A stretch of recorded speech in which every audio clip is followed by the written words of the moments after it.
Before we get into this too deep, I want to show you a selection of different kinds of scrapers. When we think of scrapers, maybe the first thing that most woodworkers would think about is what we call a card scraper. It's a piece of soft steel, fairly flat, but the way it works is by actually cutting. It is not scraping. We take the thing after it's been flattened and we put it into what's called a burnisher.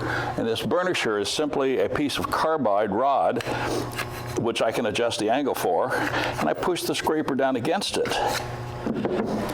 And what it does is raise a burr on that. And the cutting is with that burr. It is a cutting tool. Well, we have the similar kind of thing. I'm going to show you how to sharpen our scrapers in a minute. But let's go through kind of a collection. I think when we talk about scrapers, we think of tools sort of like this, the standard bowl scraper. I like them rounded past vertical here so that this corner doesn't catch.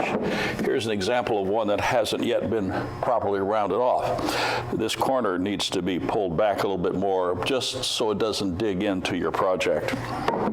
They come in all sizes and shapes, and we still think about them like this. I do something else on mine. I always pull the back corner back a little bit, the purpose of which is so that when this goes into a vessel, it doesn't drag so much. Different size, different shapes, even flat across like this, purpose of which is to work on the flat bottom of, let's say, a platter. But these tools that we use in hollowing, regardless of the brand, there's one from John Jordan. This is a McNaughton. This is an Ellsworth style. These are also scrapers. They go into the vessel and they literally scrape, so we have to keep them also equally sharpened. I showed you beating tools in other videos. This is a brand from Sorby, which literally is a scraper. So on. I've got a skew chisel laid out here. And I talked to you in one of the past videos, the one right before this one specifically, about the fact you'd see this again. And you're going to see it again because I'm now going to use it as a negative rake scraper. And I'll show you that. Negative rake scrapers have come a long way from when I first started just cutting the back edge a little bit. And now this is a tool that is made by D-Way and a very specific negative rake. This is about 20-degree angle here and about a 70-degree angle on the back of this thing creates an opportunity when sharpened to push up a huge, huge burr. So I figured I'd make myself one, and I took one of my older tools, did precisely the same thing, and you can get a tremendously large burr on this tool. So let me show you, first of all, how to sharpen these things. Now we're going to talk to you about how they cut and why we don't get catches quite the same way with these. So let me show you about sharpening. I'm just going to take one at random here. This one is one from the school. It's used in our bowls class a lot.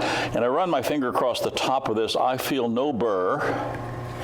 And so for me to raise a burr to improve the cutting, I'm first going to make sure this is absolutely dead flat. I've got a piece of sandpaper on a flat board here. And that's just a few strokes to be sure there is nothing left. And now I'm going to go over to what's called a scraper burnisher and show you how we actually sharpen these. Just like we sharpen the cabinet scrapers by using a carbide rod that's mounted in that piece of wood, Veritas also makes a device to allow us to do that for our bowl scrapers. I have one clamped here to the end of the lathe bed. It has a pivot point, which is simply to help me get good mechanical control, and it has a carbide pin. And all I do is lay the tool on here against the pivot point and push it up against that carbide pin.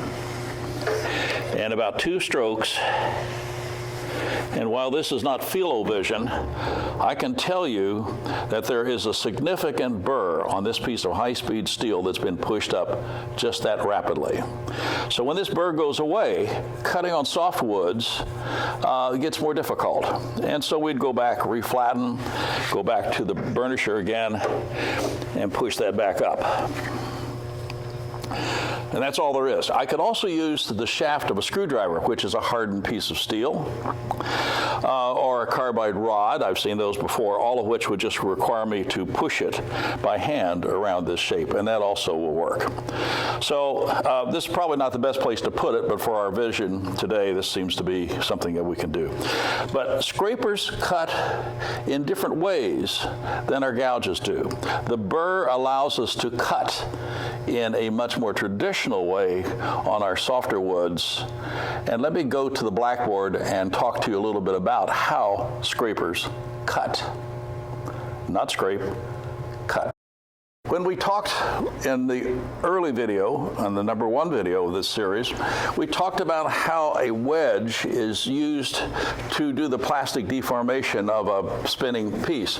Remember, we talked about the first tool pressure was downward against the tool rest.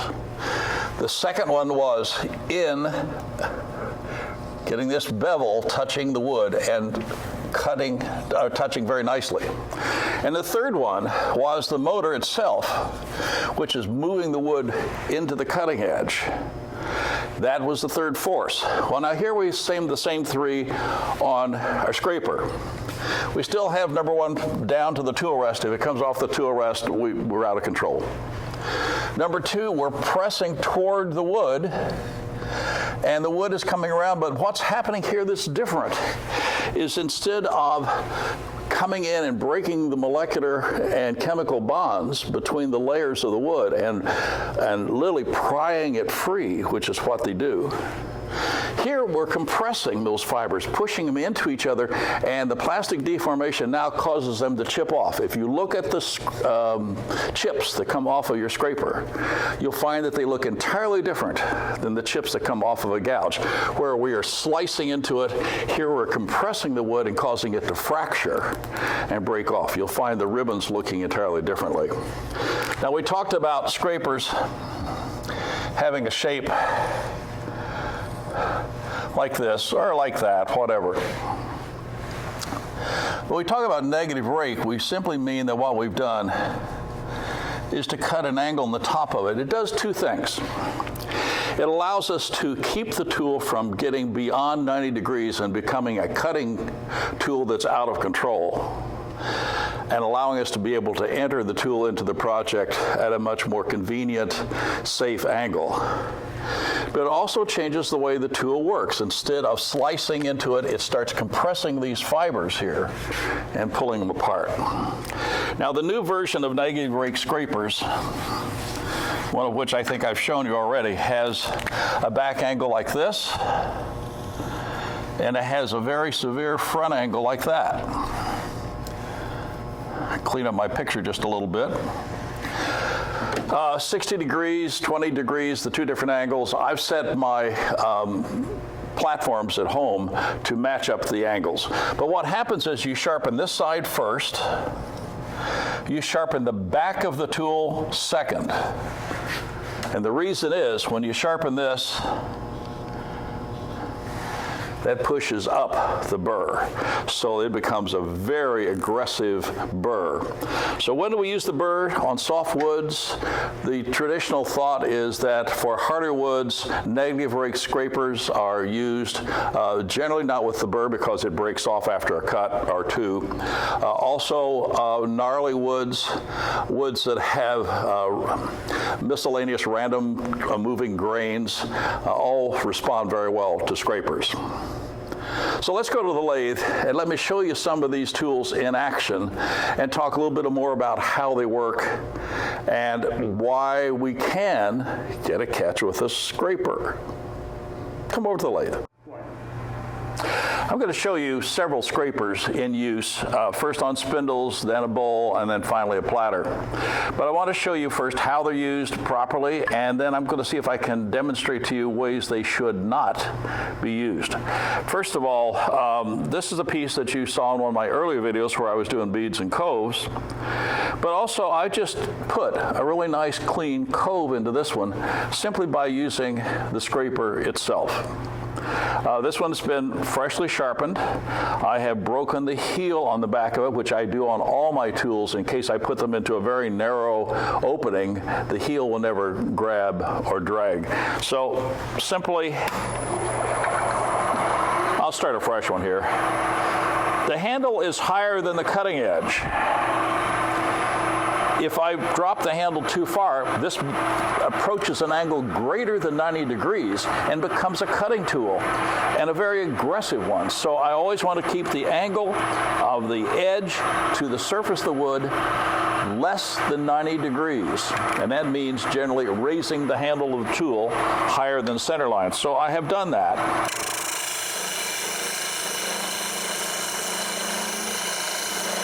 And on this fairly soft wood, that was quite easy to do. I'm cutting across the grain. The handle is higher than the blade. Now, if I had dropped the tool rest and approached this like I would a typical gouge, I'm risking this digging in, pulling the tool like this, taking a huge chip out of the wood, and perhaps either breaking the shaft of the tool or hitting me in the face with the handle. So always keep the handle on scrapers, unless they are negative rake scrapers, higher than horizontal. When we do big bowls, we sometimes hold the tool on top of our arm in order to be sure the handle is higher than the cutting edge. So that was a very clean, obviously symmetrical cove, because it was the shape of that tool. I have many scrapers at home, and I tell you why I have them is because I need different shapes for different purposes. Let me lay this aside, and I'm going to take another scraper. This one is negative rake. It's negative rake because I just went to the grinder and ground a back angle on the top of this that's very, very subtle. Will it do good across this grain? Probably not so well. Let's give it a try. Ooh, tool rest has to be a little higher because I need to be sure I'm down angle. Even with negative rake, I tend to do that.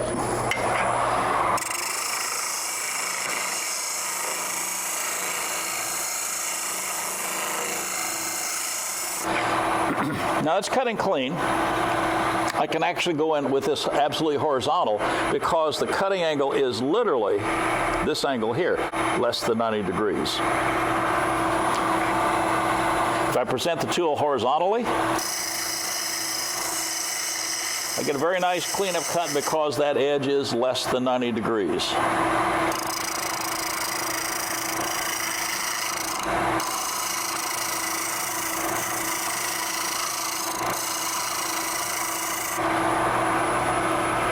So the whole trick with negative rake scrapers is you literally can present them horizontally, but they are not as aggressive as the standard scraper. I was putting more pressure forward to cause the wood to collapse those fibers, compress them, and throw them off. It took more pressure because it was negative rake. Here's another negative rake scraper. It looks a lot like my skew chisel. It's double-edged. And I can tell you that there's a burr on this face here because this was the last side sharpened. Pushes the burr up. Can I treat this? Very nicely. The edge is smaller.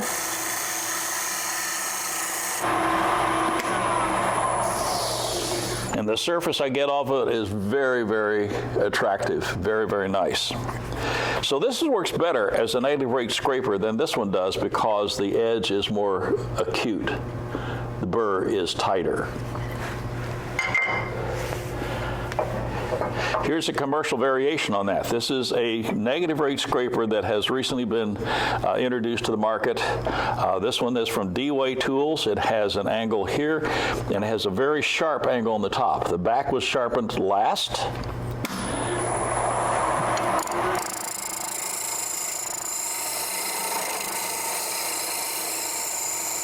Now, being curved like this, it's great for inside of bowls, but I'm just doing it on the spindle to prove my point that these two are cutting very similarly. Well, I mentioned bowls. Let's put a bowl on. and see what bowl scrapers look like. I put a bowl blank on here. This is a demo bowl that we've used before. It's kind of interesting from the standpoint it's got a knot, it's got an inclusion, it's got a bark limb coming through here at an angle, so I have cross-grain situations. Interesting bowl to practice with. So here's a traditional bowl scraper. I have gone to the grinder and sharpened it, which pushed the burr up a little bit, and then I used the burnisher to try to push it up a little bit more. And now I have a slight burr on this thing, and now, as I said, this is a traditional one, so if I went in square at 90 degrees, or with the handle dropped, I'm going to be in a mode where I could get a catch or a very large divot taken out of the bowl. So I always have to be less than 90 degrees angle to the surface. So to do that, what we always do in our classes is instruct the students to put it on top of their arm, put their finger along the side, because that's pointing where you want to go, and make this cut. Now the shape of this goes past center, so when I go in here, this corner is going to be away from the wood surface and not risking getting caught. So I always regrind them to take that corner back.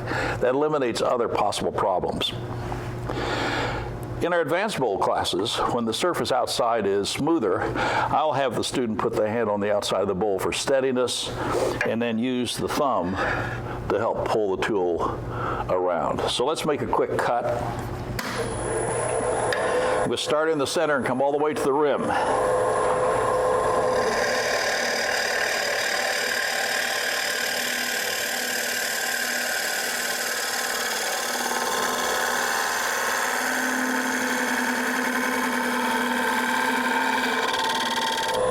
I can do that because the curve of the tool allows me to start here and continue all the way around the side.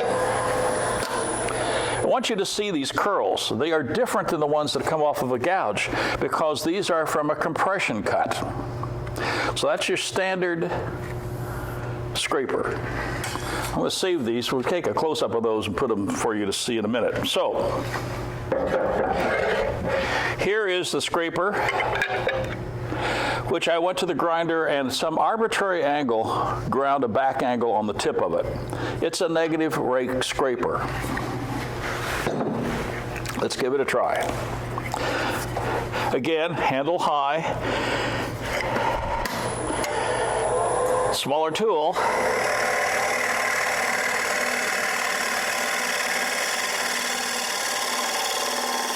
There's the knot.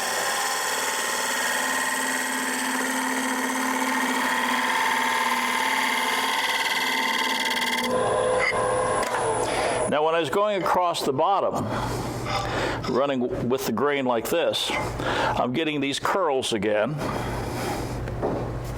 But as I come up the side where I'm hitting a lot of end grain, it turns into more dust-like cuts. And this one doesn't have much of a burr on it anymore.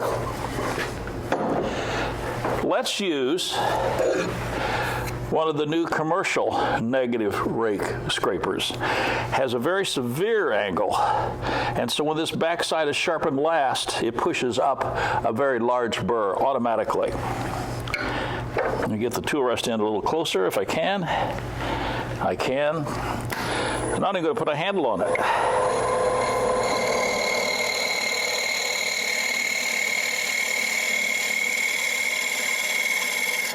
Oops, I run my fingers into the side of the bowl. It wasn't a tool problem, it was a gym problem.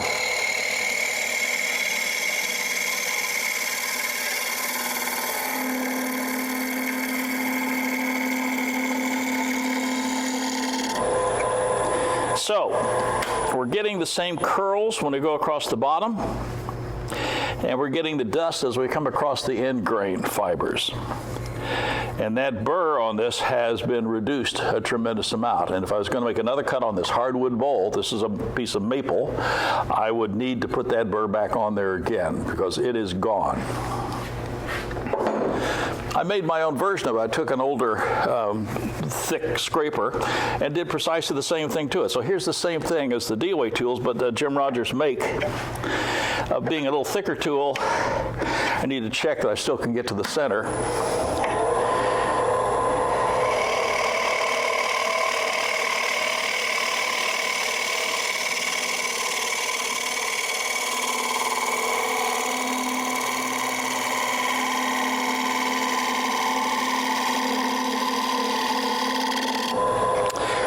I'm still getting the same curls, but they're a different size. These are a little smaller than the ones I got off of the commercial tool. But I continue to get curls up into the side before it turned into dust. So there's the original ones. This is off of mine. So negative rake scrapers.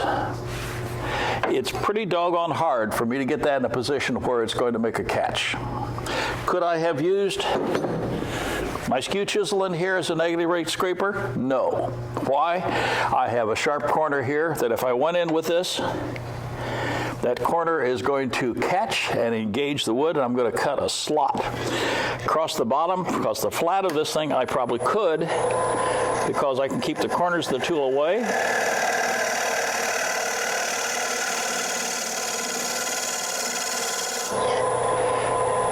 And there is the curls again, not as big, smaller tool.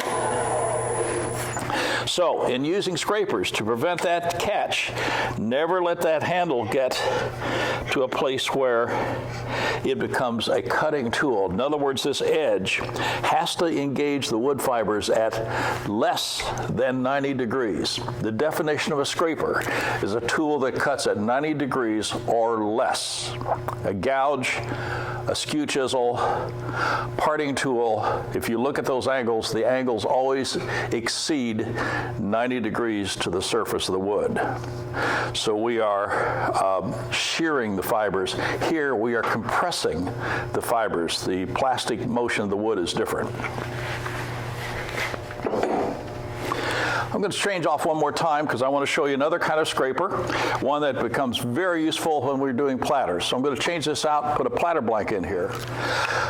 I put a platter blank on, one that I've worked on before. It's a little out of round because it's sat on my desk for a few weeks. But I brought along a negative rake scraper. Sorry, it looks like my skew. And I brought along also a scraper that was designed specifically for platters. The angle across here is fairly flat. It could have actually been even flatter. One of the difficulties in platters is getting this area in the center of the platter smooth and regular. So let's try with a regular scraper. And I'm looking at, with the handle high, whether it's going to go through the center of the blank or not. It's just that low, just a smidge. So when the thing is running, I can see where the center is exactly.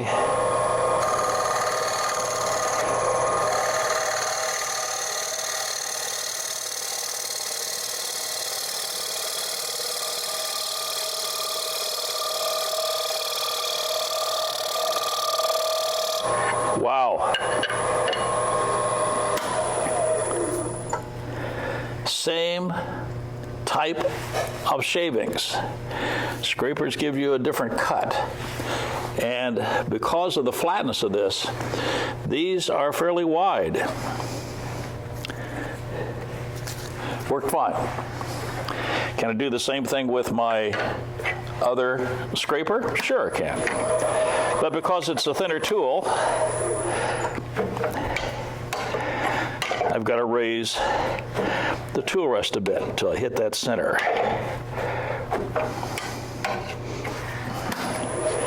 But because it has sharp corners, I've got to be very cautious I don't run it into things.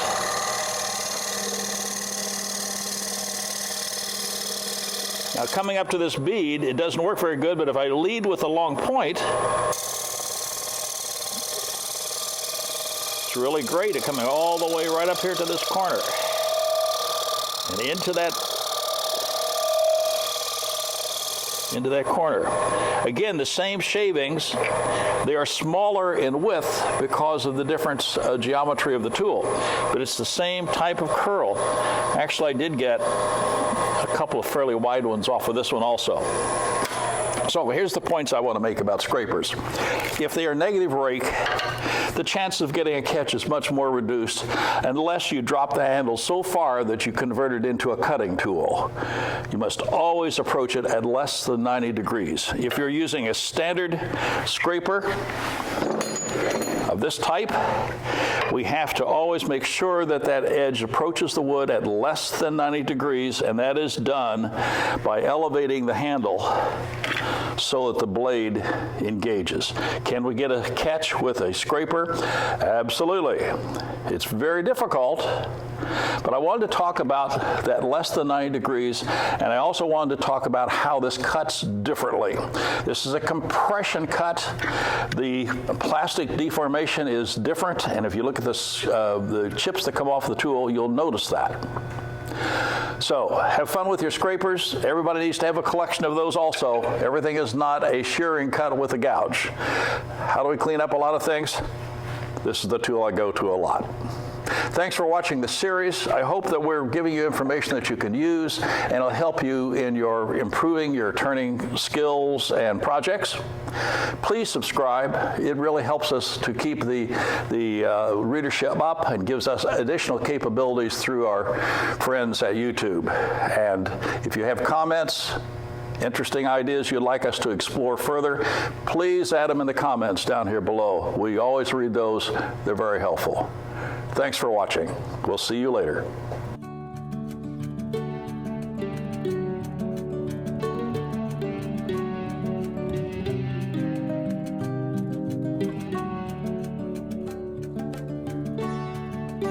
These are the curls that came off of this tool. As you see, they are pressed curls, and they're very, very flat. It's this tool. So I did it with mine, and because the angles are a little bit different, I'm also getting the curls, but they just happen to be a little bit smaller. This tool vibrated less because it's more mass to it.